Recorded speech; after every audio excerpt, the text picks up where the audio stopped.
Salut tout le monde et bienvenue à votre vidéo journal. Je vous parle aujourd'hui d'une histoire remplie de résilience. Une grand-mère de Saskatoon a décidé d'élever ses 14 petits-enfants et tout ça sous le même toit. Faye Robinson est une grand-mère de 50 ans, originaire de la Première Nation de Côte.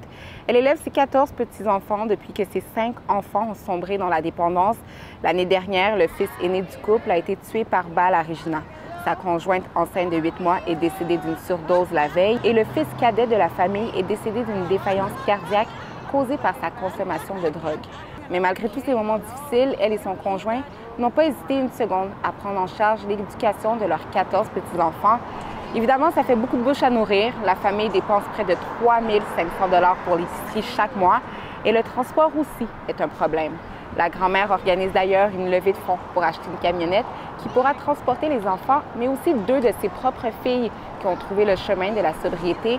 Les petits-enfants qui ont vécu dans le chaos et le dysfonctionnement familial ont maintenant un milieu de vie stable. Ils ont recommencé à fréquenter l'école régulièrement, ce qui leur permet de rattraper leur retard.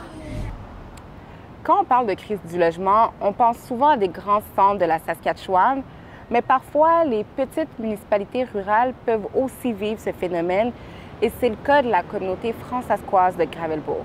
Les demandes pour se loger à Gravelbourg sont nombreuses et une partie de ce phénomène s'explique par l'arrivée des étudiants internationaux au Collège Mathieu.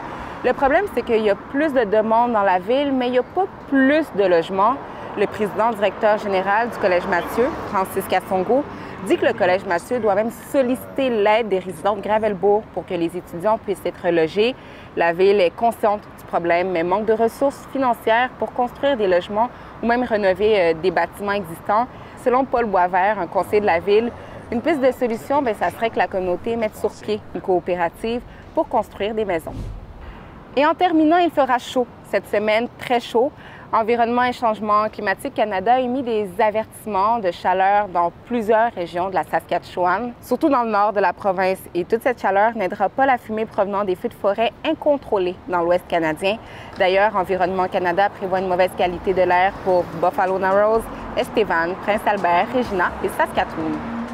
C'est là-dessus qu'on se laisse et pour ne rien manquer de ce qui retient l'attention aujourd'hui en Saskatchewan, téléchargez l'appli Info. Je vous souhaite un excellent début de semaine et à demain. Bonne journée.